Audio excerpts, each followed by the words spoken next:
Pues aquí estamos de nuevo y seguimos esta semana con la carta a los Hebreos, los últimos capítulos. Yo quería seguir hablando de esta carta tan importante, que es el único lugar en verdad que trata del sacerdocio de Cristo, Cristo sacerdote, ¿verdad?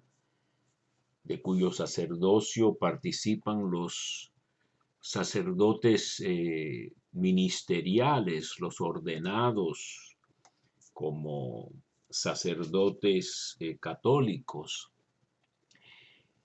Y como yo iba diciendo, los modelos que tenemos son del Antiguo Testamento, esta noción de un culto, de un lugar donde Dios tenía una presencia, en el Santo de los Santos, ¿verdad?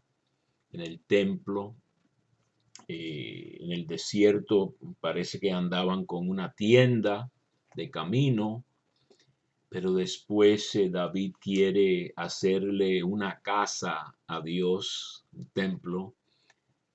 El profeta Natán en verdad le dice que Yahvé no quiere casas, ¿verdad?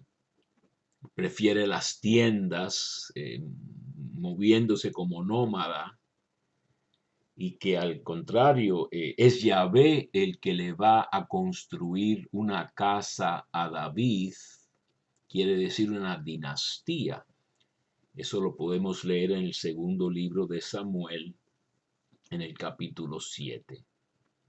Pero de todos modos, el hijo de David, Salomón, construye el templo, lugar precioso, etcétera, que es destruido después por los babilonios y reconstruido de modo modesto, y después de nuevo remodelado en una escala enorme por Herodes, el rey Herodes el Grande, que quiso congraciarse con los judíos. Él era medio judío, ¿no? De gente forzosamente convertida, ¿no? Los idumeos, y construye esta maravilla del mundo que era el templo de Jerusalén, que poco después de terminado, o casi apenas terminado, los romanos vienen también y lo destruyen de nuevo, vamos a decir. Entonces, es un modelo humano, hecho por manos humanas, se dice mucho en la Biblia,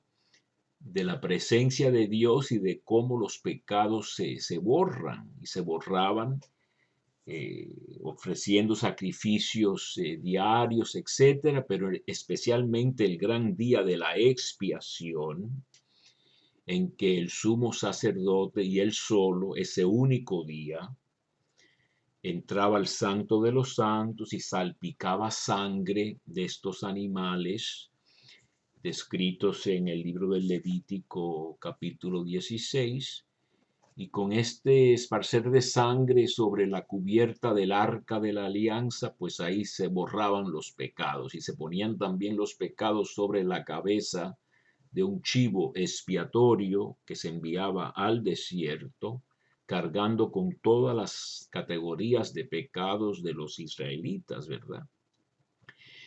Y entonces la carta a los Hebreos en el capítulo 9 lo que nos dice es que eh, Cristo es el que entra no en el modelo de la realidad, sino en la misma presencia de Dios con su propia sangre que ofreció por el Espíritu eterno, que hemos dicho que algunos asemejan esto al fuego perpetuo que debía quemar sobre el altar en el templo, ¿verdad?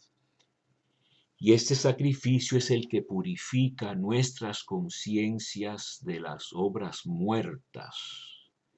Tiene eficacia, realmente nos cambia el corazón, nos proporciona, vamos a decir, esa circuncisión del corazón de la cual habla el Antiguo Testamento, también el Nuevo.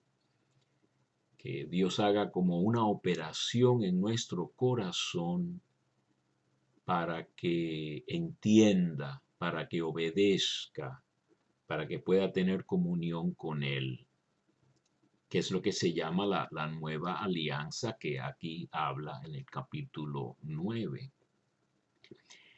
Y entonces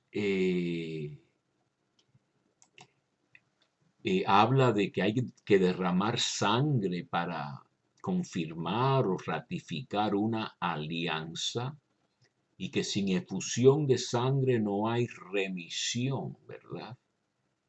Entonces el tema de esta carta es cómo el modelo humano, lo terrenal, lo del Antiguo Testamento, se cumple de manera real con Cristo, pero de todos modos tiene que hablar de estos ritos del Antiguo Testamento como las categorías o las figuras que nos ayudan a prepararnos, a entender un poco lo que hizo Cristo, ¿verdad? Y entonces en el capítulo 10 dice eh, eh, que la ley no tiene eficacia, que no da perfección a los que se acercan. Yo hablé de esta palabra acercarse en hebreo, que quiere decir como presentar una ofrenda a Dios, ¿verdad? Dice, al contrario, con ellos se renueva cada año el recuerdo de los pecados, pues es imposible que sangre de toros y machos cabríos borre pecados. Por eso dice que al entrar al mundo dijo, sacrificio y oblación no quisiste, pero me has preparado un cuerpo, holocaustos y sacrificios por el pecado no te agradaron, entonces dije, aquí estoy para hacer tu voluntad, oh Dios. Se quiere decir que Cristo lo que ofrece es su persona total, incluyendo su voluntad. Es la lucha, la agonía de Getsemaní, si es posible, aparta este cáliz, pero no se haga mi voluntad, sino la tuya. Y dice aquí, muy profundo, en virtud de esta voluntad, somos santificados, merced o gracias a la oblación de una vez para siempre del cuerpo de Jesucristo. Así que fíjense que eh, es una cosa muy profunda sobre todo lo que es el sacrificio de Cristo, que muchas veces lo decimos, se sacrificó por nosotros, pero sin entrar quizá en más detalles, ¿verdad? Entonces otra vez compara aquí en el capítulo 10, el verso 11, otra vez compara a los sacerdotes judíos que estaban de pie, ofreciendo los mismos sacrificios una y otra vez, que nunca pueden borrar pecados.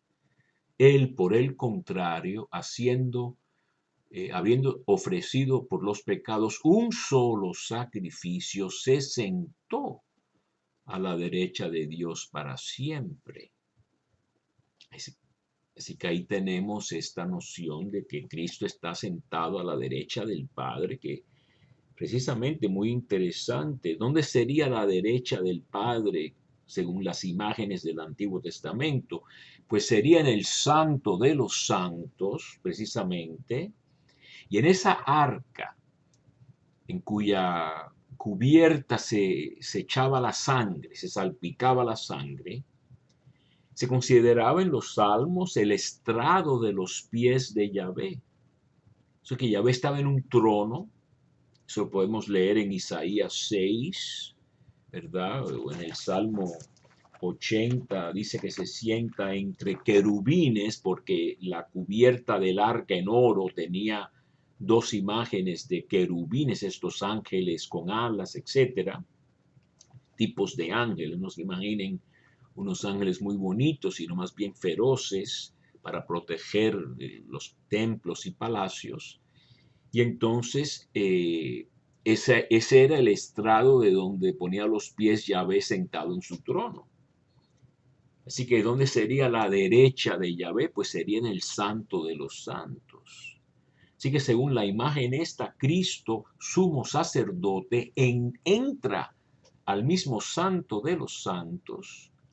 Se puede decir incluso el día de la expiación. Y se sienta a la derecha del Padre. Y como dice el Salmo 110, oráculo del Señor a mi Señor, siéntate a mi derecha hasta que ponga a tus enemigos debajo de tus pies. Y un poco después, en ese Salmo 110, tú eres sacerdote eterno según el rito de Melquisedec. No el rito de Leví o de Aarón o del Éxodo, sino mucho antes, cuando el tiempo de Abraham, el abuelo de todos estos, vamos a decir, pues es un tipo de sacerdocio eterno, diferente, superior al de Moisés, Aarón y la casa esa de Leví a la cual pertenecían ellos, ¿no? La tribu sacerdotal. Cristo era de la tribu de Judá. Y entonces dice que ha llevado a la perfección para siempre a los santificados. Así que toda la idea cristiana es que nos mantengamos firmes y fieles a Cristo y no que volvamos atrás o volvamos a pisotear la sangre de Cristo derramada. El Nuevo Testamento concibe que sí vamos a pecar cosas menores, pero en cosas mayores se supone que no vamos a abandonar nuestro compromiso de ese modo más serio, ¿verdad? Esta es la alianza que pactaré con ellos después de aquellos días, dice el Señor. Está leyendo de Jeremías 31. Es el único lugar en el Antiguo Testamento que usa la expresión nueva alianza o Nuevo Testamento, vamos a decir, ¿no? Igual que hay solo un lugar en el Nuevo Testamento que usa la expresión Antiguo Testamento, y es en la segunda de Corintios capítulo 3. Así que el Antiguo solo dice Nuevo Testamento una vez y el Nuevo solo dice Antiguo Testamento una vez. Así que son expresiones que no se usan tanto. Pondré mi ley en su corazón y en su mente la grabaré. De sus pecados no me acordaré más. Donde hay remisión de estas cosas ya no hay más oblación por el pecado. Así que no hace falta que Cristo se sacrifique de nuevo.